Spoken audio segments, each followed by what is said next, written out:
We all know there's going to be yet another tell-all book looming before the end of the year, all about, well, the life and times of Harry and Meghan, those difficult, stressful times. Every time you see Prince Harry, you do get bored now, don't you? Because it's just a moaner fest, isn't it?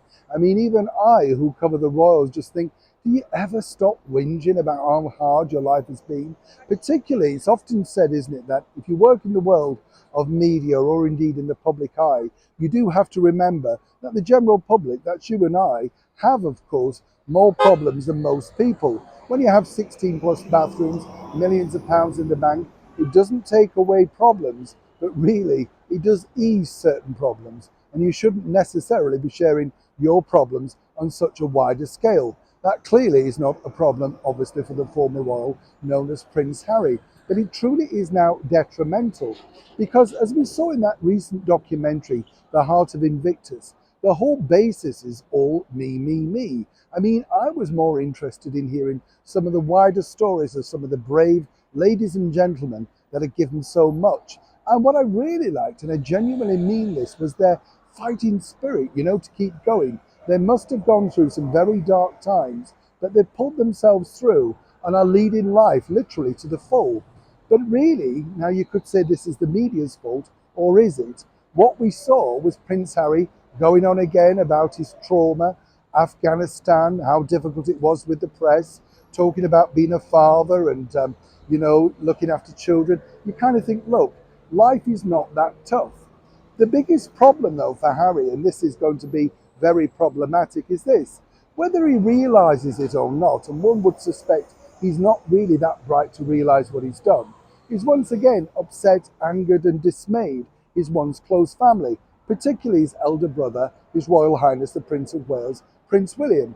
I mean, the fact that both he and His Majesty the King did so much when Harry returned back from his tour of duty to Afghanistan. They did so much that a lot of people have no idea about. And let's not rule out Catherine also, who was an incredible support to Prince Harry in those years. There's no two ways about it.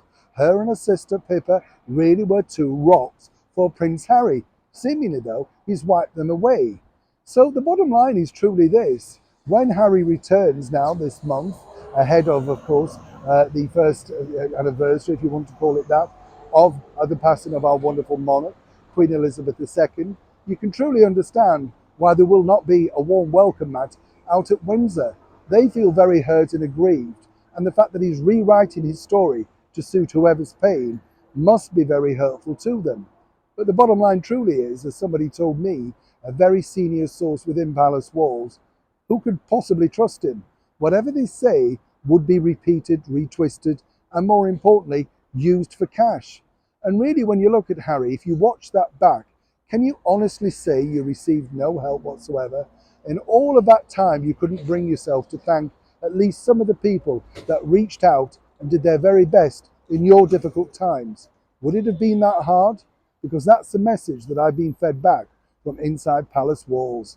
Strange situation, ongoing developments, but more importantly, Harry's more estranged than ever.